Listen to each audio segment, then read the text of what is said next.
Fatihah. A'udzubillahi minasyaitonirrajim. Bismillahirrahmanirrahim. Alhamdulillahi rabbil alamin arrahmanir rahim maliki yaumiddin.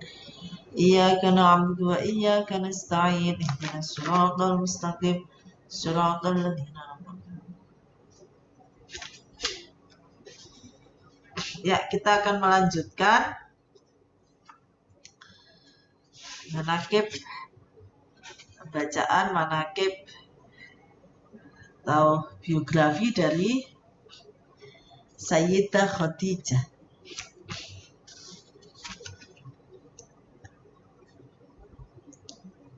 Ini. Bismillahirrahmanirrahim. Wa fi tilkal lahdhatil karimah. Wa fi tilkal lahdhatil karimah, dan itu iku yang dalam mengkono-mengkono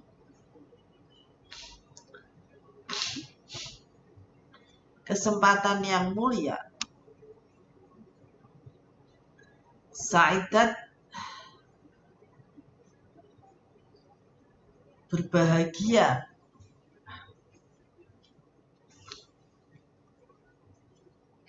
Ad-dunya apa dunya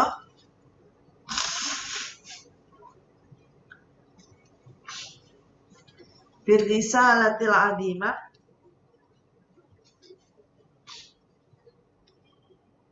sebab adanya risalah yang agung.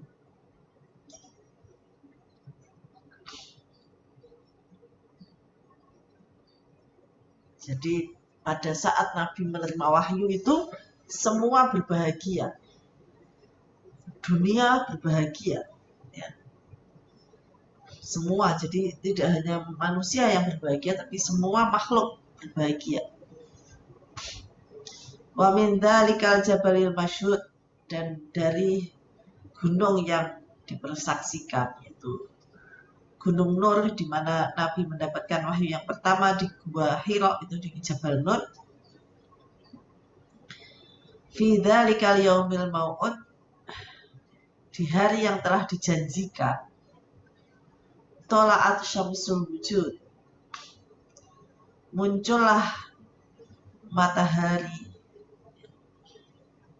Fa'afadat, dan lalu matahari itu menyebarkan nuron jadidan. Menyebarkan apa? Nuron cahaya jadidan yang baru. Jadi membawa peradaban baru, yaitu peradaban Islam, maksudnya. Jadi fa'afadat nuron jadidan itu maksudnya membawa menyebarkan peradaban baru, cahaya baru, yaitu Islam. Wastaqbalal alamu, dan alam semesta menyambutnya sobahan sa'idan, di dalam suatu pagi yang berbahagia. Laqad kana hadzal alamu yastaqbilu kulla yaumin. Laqad kana hadzal alamu, yaitu temen ono hadzal alamu, apa ikilah alam, yastaqbilu itu menyambut, apa hadzal alam, kulla yaumin ing dalam saben-saben dina, sobahan ing pagi. Walakinnahu, tetapine layaro, tidak melihat sapa alam fihi dalam kula yaum lil ummati, kedua umat, khairan ing kebaikan, wala falahan, dan juga keberuntungan. Jadi alam juga menyambut pagi yang bahagia. Meskipun setiap pagi itu alam semesta menyambut, setiap hari alam semesta menyambut pagi, tapi tidak ada seperti pagi pada saat Nabi mendapatkan wahyu itu. Itu benar-benar pagi yang luar biasa, sehingga alam semesta menyambutnya dengan penyambutan yang luar biasa. Mama aktaron naharal mudlima, betapa banyaknya siang dan hari yang gelap. Wasubhal kadibal mu'tima, dan juga betapa banyaknya subuh yang kadib, yang bohong, al-mu'tima, yang gelap. Lakin min hadzal makanil mutawadi, tapi dari tempat yang tawadu ini, tawadu itu merendahkan hati ini, wa ala dzalikal jabalil rasikh, dan juga di atas gunung yang kokoh ini, yaitu Jabal Nur, alladzi laisa bimukhsibin, yang tidak subur, wala syamikhin, dan tidak tinggi. Jadi Jabal Nur, tempat Gua Hiro itu memang beda dengan gunung-gunung tempat kita. Tidak ada pepohonan, itu enggak ada. Juga tidak terlalu tinggi. Kalau yang tinggi di sana itu, di Mekah itu ada namanya Jabal Tur, ya, yang tinggi. Tapi kalau Jabal Nur itu enggak terlalu tinggi. Enggak, ya tidak terlalu tinggi, itu tetap tinggi. Gitu. Summa kemudian barang lam yatim kang belum sempurna fi awasimil alamil kabirah, di ibu kotanya dunia yang besar, bimadaniyatihi wa hadaratihi syahira, dengan kota-kotanya dan peradabannya yang terkenal, wa madarisihil fakhma, dan lembaga pendidikannya yang mulia, wa maktabatihi dokhma, dan juga perpustakaannya yang besar. Irmanah, ketika memberikan anugerah Allah sinten Allah hadhil ummata, ikilah umat, birisalati Sayyidina Muhammad, kalawan risalah Nabi Sayyidina Muhammad sallallahu alaihi wasallam, alladzi kasyafa anhul ummah, yang Nabi itu diutus untuk menghilangkan kegalauan, wajallal dzulmata, wajalla, dan juga menghilangkan al-dzulmata, ing kegelapan. Jadi turunnya wahyu itu semua kehendak Allah. Bukan kemudian nunggu orangnya pinter semua baru turun wahyu. Bukan menunggu kemudian peradaban saat itu di Arab itu bisa demikian bagus baru turun wahyu. Bahkan saat itu juga istilahnya pembangunan kota di negara Arab juga belum sempurna. Tapi kalau Allah sudah menghendaki untuk turun, untuk mengutus seorang nabi, itu salah seorang nabi di situ, ya. Di gunung yang tidak tinggi juga, gitu. Tidak kemudian gunung yang tinggi seperti Jabal Thur, tidak seperti itu juga, tapi di Jabal Nur. Juga tidak di gunung yang subur seperti di tempat kita di Indonesia, tidak, gitu. Gunungnya yang tandus, tapi Allah menghendaki di situ, ya sudah, gitu ya, turunlah wahyu di situ, dan diangkatlah seorang rasul di situ. Yang rasul ini untuk menghilangkan segala macam, diutus untuk menghilangkan segala macam kegalauan, terutama terkait dengan tauhid, dan juga melenyapkan kegelapan. Fatola'ah, maka muncullah subuh al-musyriku kang berada di timur,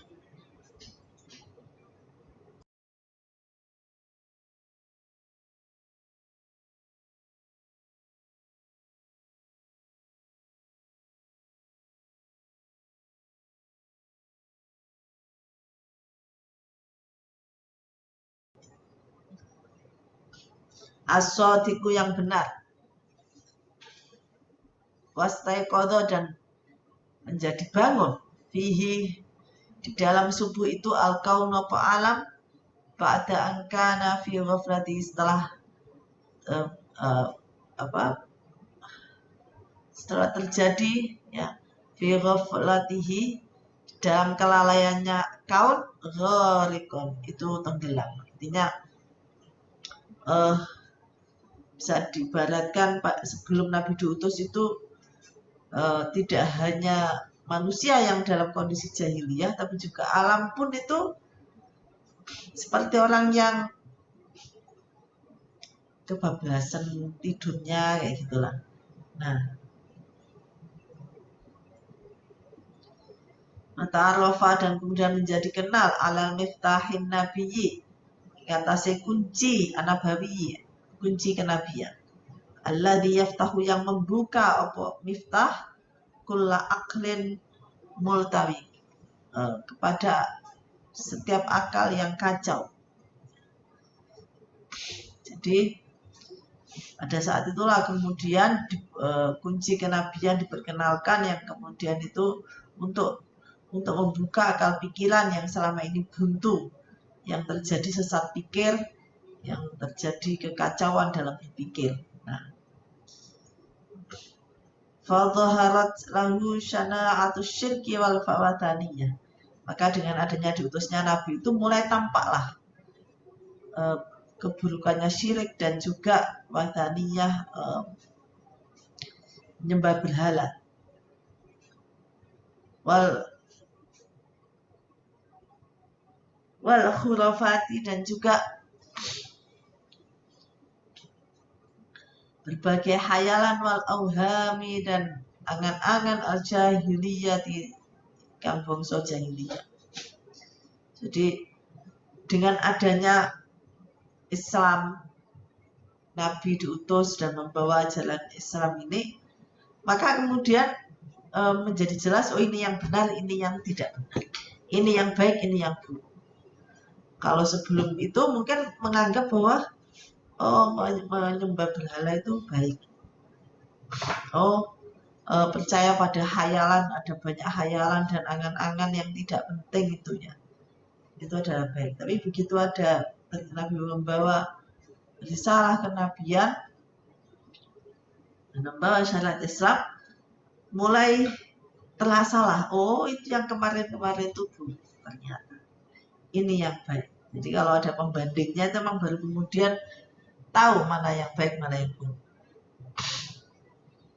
Fatahadzabat maka menjadi terdidik tilkal kuwa apa mengkono akal al-jamihatu yang tidak terkendali kulat tahdzibi kelawan sepenuhnya pendidikan. Sehingga dengan adanya Islam lalu mulailah akal kita ini mulai berfungsi.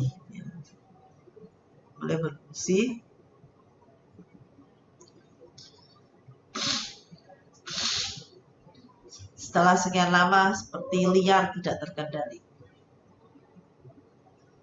Wan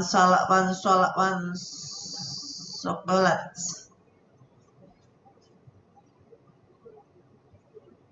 Dan juga menjadi menempel tilkal mawahibud doyatu,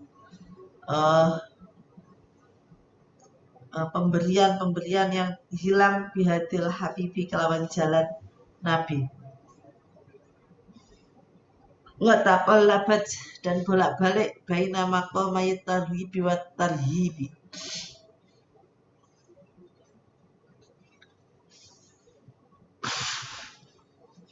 Baina maqamai. Artinya setelah itu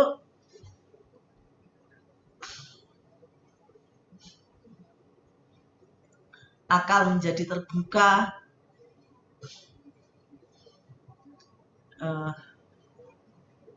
dan kemudian sudah menjadi terang benderang mana yang baik, mana yang buruk.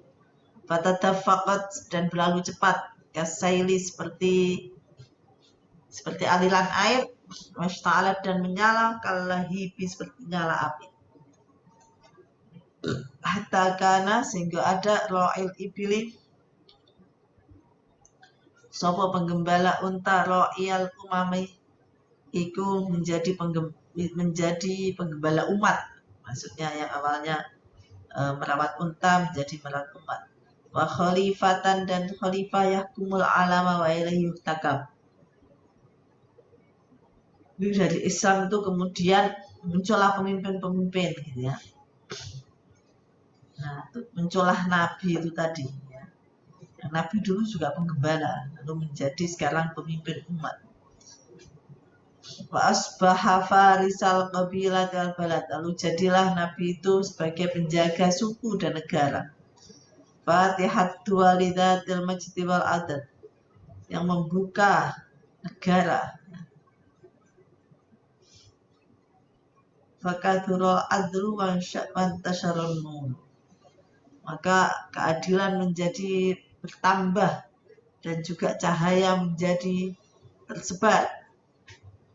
Waqallal jadalu, dan juga debat kusir itu semakin sedikit. Wafuqitat syahadatu zur, dan persaksian palsu itu menjadi hilang.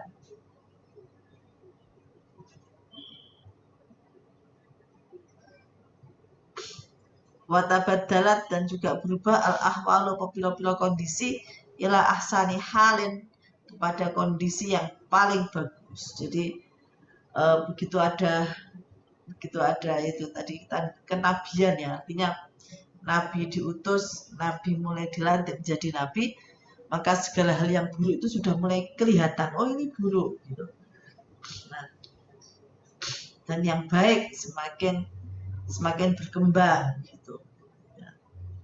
Itu tabaddalat al-ahwal ila ahsanil hal. Kondisi menjadi lebih baik. Fattajiru aminun sadiqun, maka pada saat itu seorang pedagang menjadi pedagang yang bisa dipercaya dan juga yang jujur. Wal ghaniyyu sakhiyun marzuqun, dan orang kaya itu menjadi orang kaya yang dermawan ya, dan juga dikaruniai rezeki.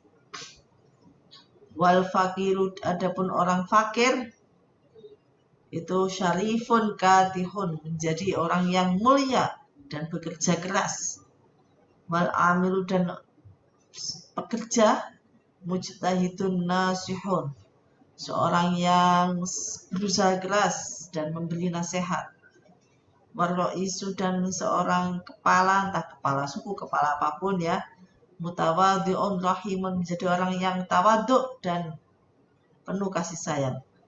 Wal khazinu, dan seorang bendahara atau penjaga keuangan ya, hafidhun alimun, itu seorang yang menjaga dan paling tahu, mempunyai ilmu.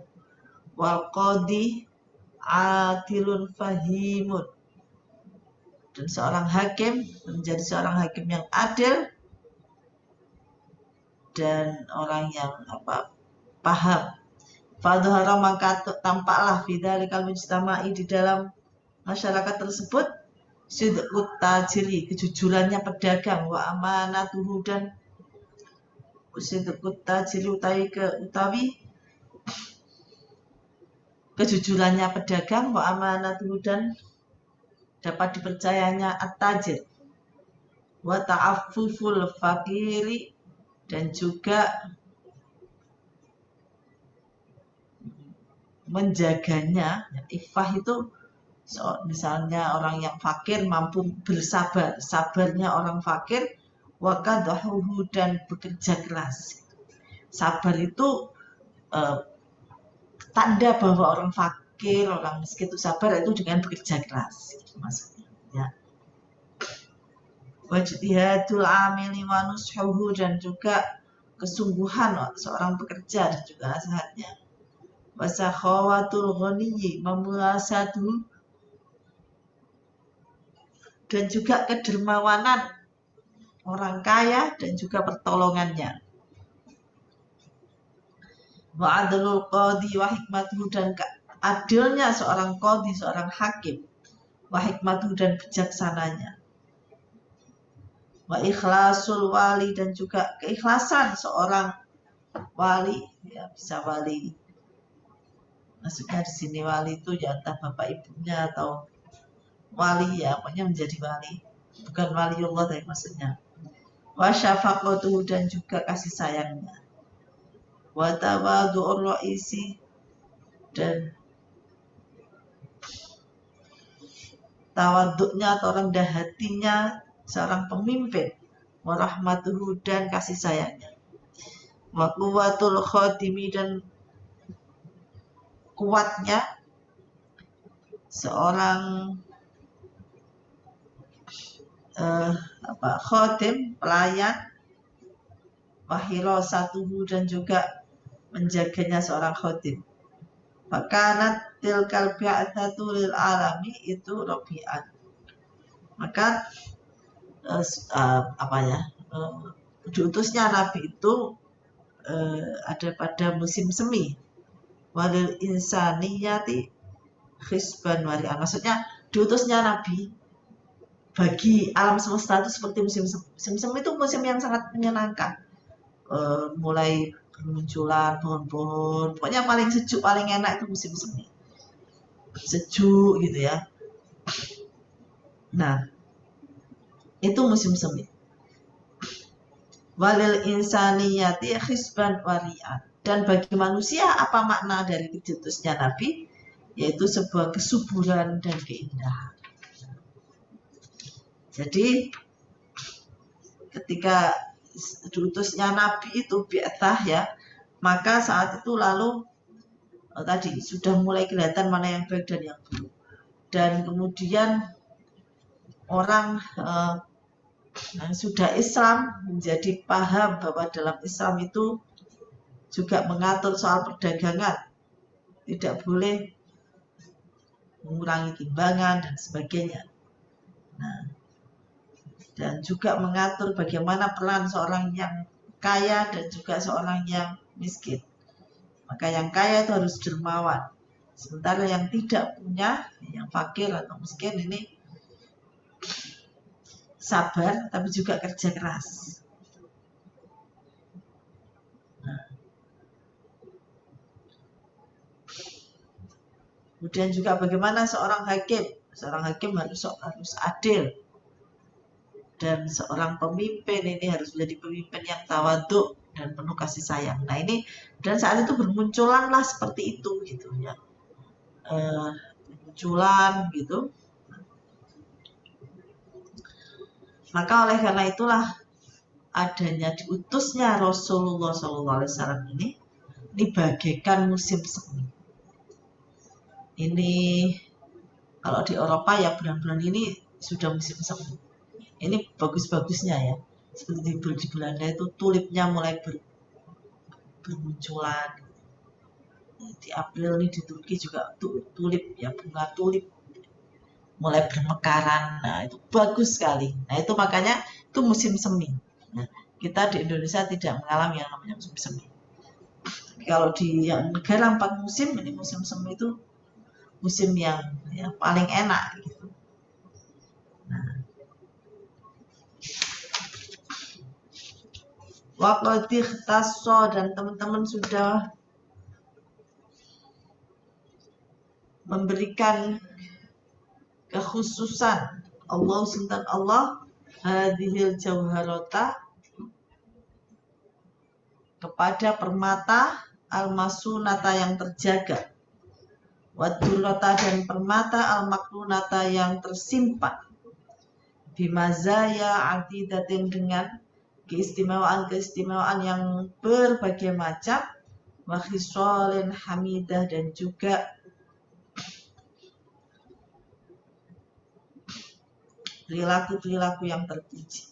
Nah, ini kemudian akan dibeberkan apa sih keistimewaannya Sayyidah Khadijah itu, kok sih apa ya, sedemikian, apakah sedemikian luar biasanya sampai sampai ya kemudian ditulis manakibnya sendiri begitu ya.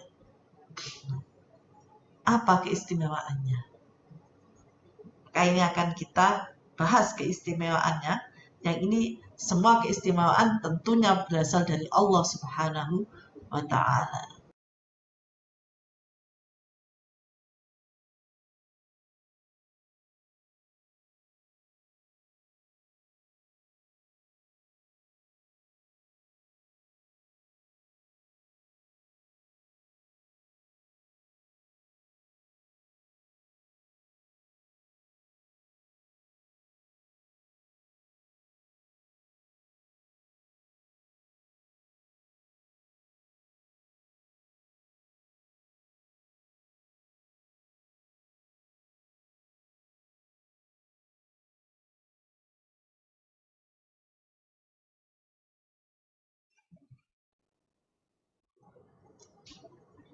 Oke. Kita lanjutkan faminha. Nah, termasuk dari keistimewaannya Sayyidah Khadijah. Annaha bahwasanya Sayyidah Khadijah ya utawi Sayyidah Khadijah allati tolabathu, yaitu yang berinisiatif, istilahnya memang yang apa ya, yang berinisiatif pertama gitu, mencari Nabi. Jadi bukan kemudian ibaratnya yang PDKT gitulah, itu dari Sayyidah Khadijah. Nah, ini salah satu keistimewaannya gitu ternyata ya. Jadi malah bukan, kalau dalam pandangan orang mungkin dianggap, kalau sekarang ya mungkin dianggap perempuan nggak baik kalau yang duluan gitu. Tapi ini justru menjadi salah satu keistimewaan beliau gitu ya. Wa ila zawaji, dan pada pernikahan biha kelawan Sayyidah Khadijah ta'athu, yang mengajak duluan Sayyidah Khadijah yang melamar dan juga mengajak menikah dulu itu adalah Sayyidah Khadijah. Jadi bukan Nabi tapi Sayyidah Khadijah, dan ini merupakan keistimewaan juga gitu ya. Nah, ini yang perlu menjadi inspirasi kita. Wa annaha, dan sesungguhnya Sayyidah Khadijah awal mura'atin, itu perempuan yang pertama yatazawwajuha, yang dinikahi oleh Nabi. Wa walimatuha, dan juga utawi resepsi, walimatul arus, resepsi pernikahannya Sayyidah Khadijah itu awal walimatin, resepsi pernikahan yang pertama, yasna'uha, yang diselenggarakan oleh Nabi. Jadi Sayyidah Khadijah itu perempuan pertama yang dinikahi Nabi, dan otomatis walimah atau resepsinya itu resepsi yang pertama.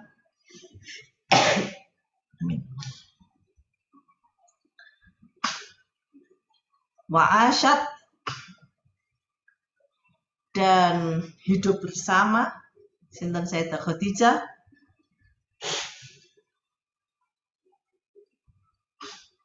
ma'ahu, bersama Nabi, baqiyata umriha, di sisa umurnya Sayyidah Khadijah. Jadi Sayyidah Khadijah menikah usia 40, dan di sisa umurnya itu Sayyidah Khadijah itu hidup bersama Nabi.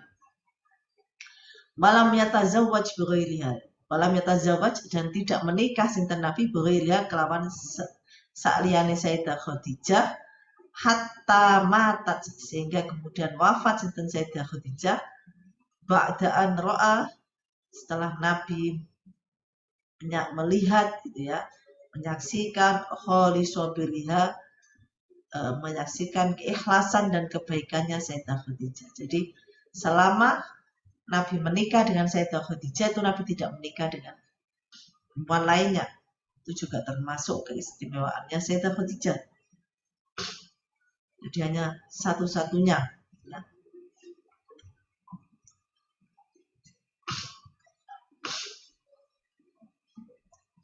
Dan kemudian Sayyidah Khadijah wafat, wadafanaha, dimakamkan di Makkah, di Mekah, wa nazala huwa, dan turun huwa utai Nabi binafsihi, sapa huwa Nabi binafsihi, kelawan awak dhewe Nabi, fi qabriha, di dalam kuburannya Sayyidah Khadijah. Jadi Nabi yang ikut memakamkan sendiri, turun sendiri di liang kuburnya Sayyidah Khadijah. Ini termasuk keistimewaan dari Sayyidah Khadijah, karena saking cintanya Nabi kepada Sayyidah Khadijah.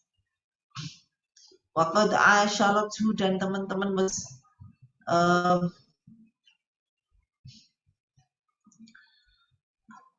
mempergauli sinten Sayyidah Khadijah ing Nabi arba'an wa ishrina, 24 apane sanatan taune, ahsana isyratin, dengan sebaik-baik pergaulan. Jadi Sayyidah Khadijah hidup bersama Nabi itu 24 tahun. Jadi kalau 40 menikah, kemudian 24 tahun kemudian Sayyidah Khadijah berarti usia 64.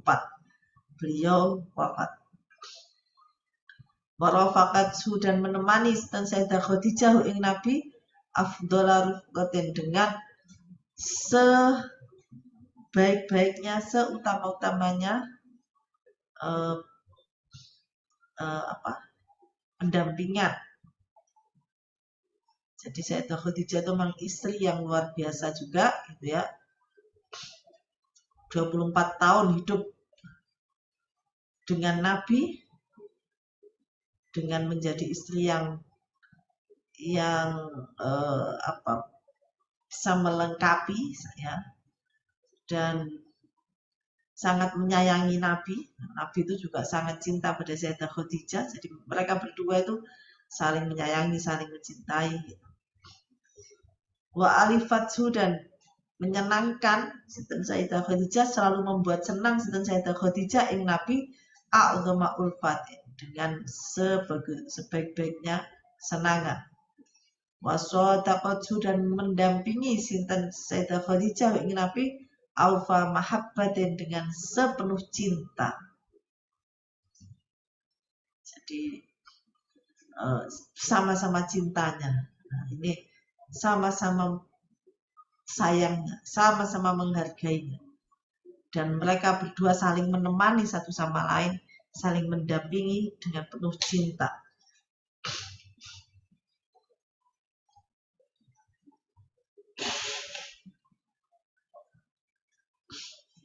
Wakanat dan ono sinten Sayyidah Khadijah la taro itu tidak melihat minhu saking Nabi mailan ing kecondongan ila syai'in kepada sesuatu illa badarat kecuali bergegas sinten Sayyidah Khadijah bihi kelawan syai' ilahi maring Nabi. Dan Sayyidah Khadijah ketika jadi gini,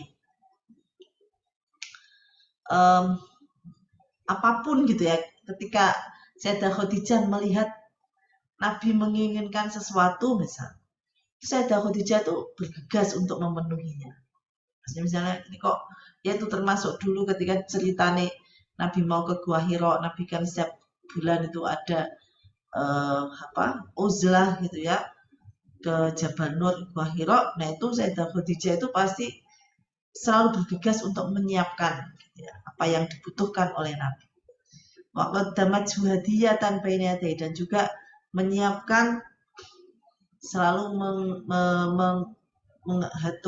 menghadiahkan sebuah hadiah dari hasil karyanya bukan hasil karya, menyiapkan hadiah di hadapan Nabi. Waqad ra'at minhu qabla bi'atsatin nabawiyah dan juga Sayyidah Khadijah menyaksikan, Sayyidah Khadijah minhu saking Nabi qabla bi'atsatin nabawiyah sebelum diutus gitu. Ya.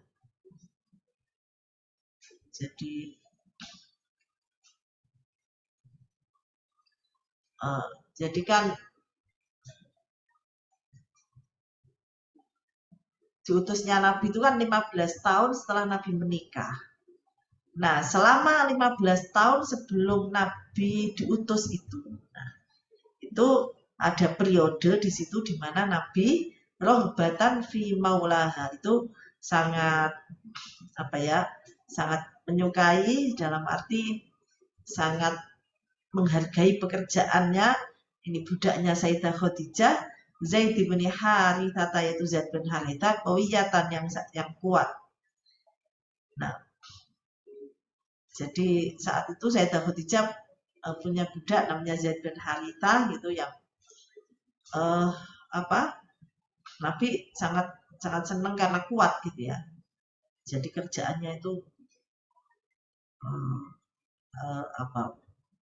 bisa bekerja keras. Nah, itu sejak Nabi sebelum diutus menjadi Nabi. Jadi masa-masa 15 tahunnya.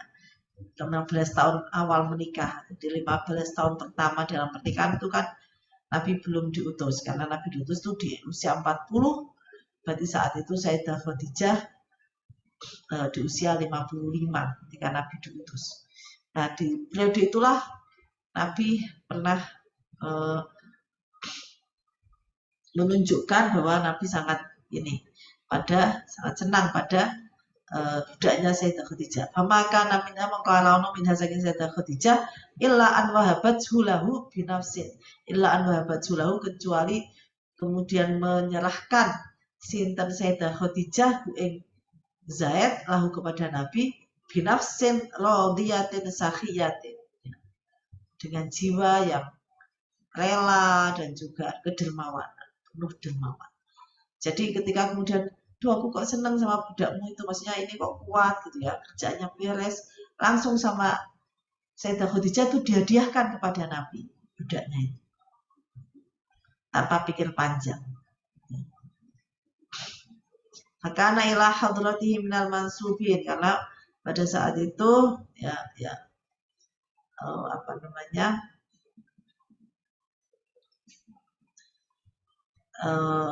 Zaid bin Harisa ini memang dicocoki waktu tiba fi diwanil Mas'udin, dan nama Zaid bin Harisa memang kemudian tercatat dalam buku orang-orang yang termasuk orang-orang yang mendapat kebahagiaan di akhirat. Wa faza bil awwaliyati ma'as-sabiqin, dan kemudian Zaid bin Harisa ini termasuk orang yang beruntung ya bersama as-sabiqunal awwalun, yaitu orang-orang yang masuk Islam yang pertama. Tasyarrafa bimahbubiyati sayyidil mursalin, mendapatkan kemuliaan sebab rasa cintanya yaitu oleh rasa kemuliaan karena oleh Hinta dicintai oleh Nabi, dalam arti disenangi, artinya ini budak yang mendapat kasih sayang dari Nabi, gitulah. Maka oleh karena itu kemudian dia menjadi budak yang dimuliakan dan kemudian dihadiahkan kepada Nabi. Wa min khosoisiha, dan juga termasuk keistimewaannya Sayyidah Khadijah allati nalat biha, yang diperoleh a'la maratibis syarafiyah, yang bisa memperoleh derajat martabat yang paling tinggi, martabat kemuliaan dan kesempurnaan yang paling tinggi. Indah, bahwasanya sesungguhnya Sayyidah Khadijah awaluman itu orang yang pertama, amanah yang beriman, sapa wong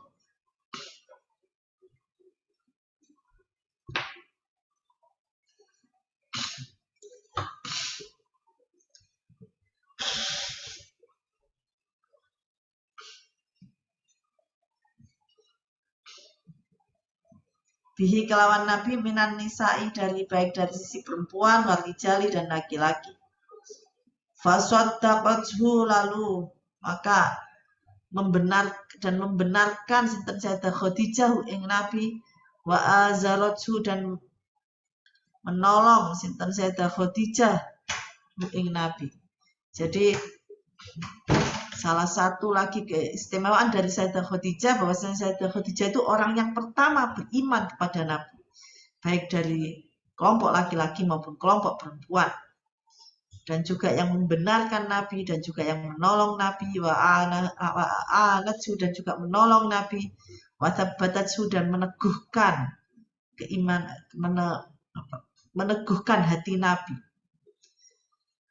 Ya itu pada saat, contohnya pada saat mendapatkan wahyu karena Nabi sangat galau, nah itu yang meneguhkan hatinya adalah Sayyidah Khadijah. Wa khaffafallahu, dan kemudian meringankan Allah sinten Allah, bisa babi imaniha, dengan sebab imannya Sayyidah Khadijah Nabi SAW, kullah hammin, atas segala kegalauan. Wafarroja, dan melapangkan anhu saking Nabi, ma asoma ing barang asobahu, yang mengena apa mahu ing Nabi, fit dakwati ing dalam dakwah, minta abin, dari kepayahan, wanakatin dan juga kepayahan, wa ghammin dan kesedihan. Jadi karena sebab ya itu tadi ya, oleh karena sebab imannya Sayyidah Khadijah ya kepada Nabi yang sedemikian dalamnya, imannya yang tidak diragukan lagi itu, maka itu menjadi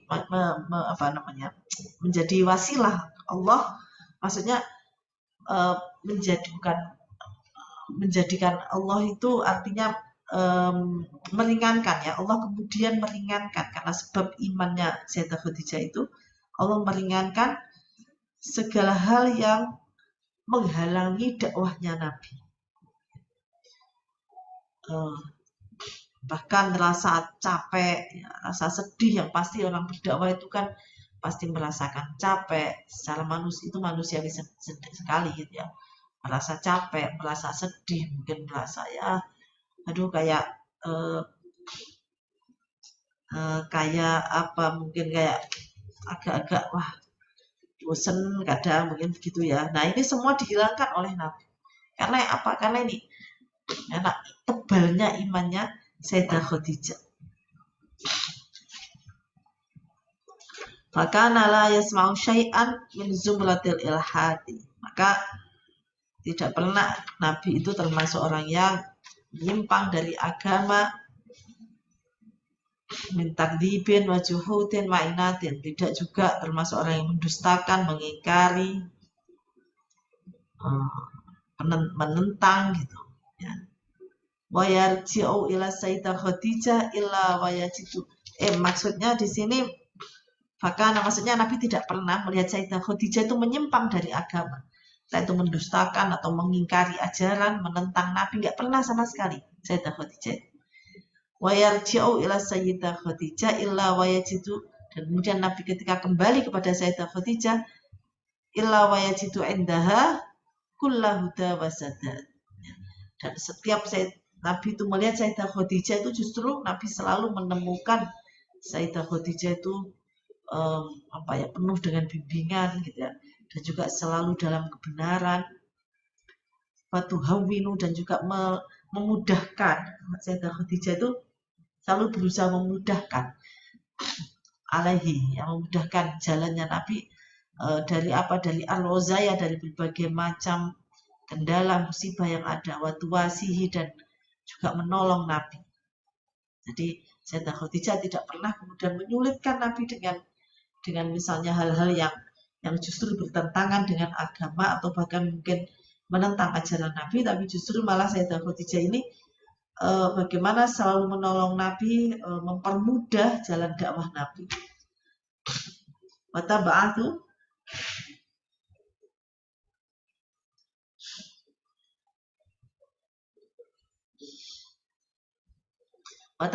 tumakninata, dan juga bagaimana Sayyidah Khadijah itu bisa menyalurkan ketenangan ila nafsi kepada diri Nabi, waktu salihi, dan menghibur Nabi. Sayyidah Khadijah justru selalu membuat Nabi itu merasa nyaman, tenang, damai, dan terhibur. Watamnahahu, dan selalu memberikan Sayyidah Khadijah yang Nabi al-atfa, yang kasih sayang. Waktu basyuruh, dan juga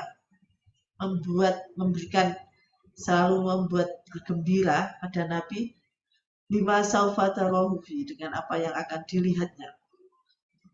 Waktu syaj'u, jadi selalu menunjukkan rasa kasih sayangnya, dan juga selalu membuat Nabi itu bergembira, tidak bersedih gitu ya, sehingga menambah beban dakwahnya Nabi.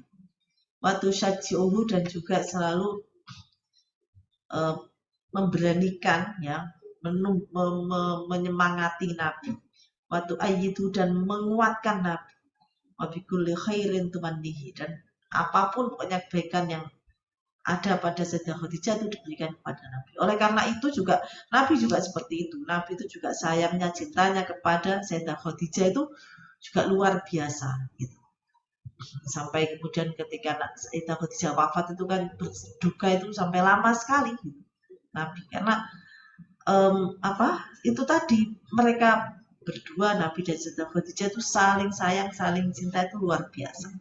Sehingga keduanya itu um, menjadi saling ya suami istri yang saling melengkapi gitu ya.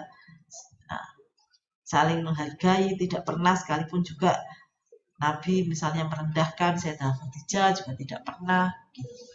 Nah, justru Nabi sangat mengagumi dan menghargai Sayyidah Khadijah, cintainya luar biasa. Nah, inilah salah satu dari keistimewaan Sayyidah Khadijah yang juga menjadikan Nabi semakin sayang dan semakin cinta pada istrinya. Wallahu a'lam bishawab. Al-Fatihah.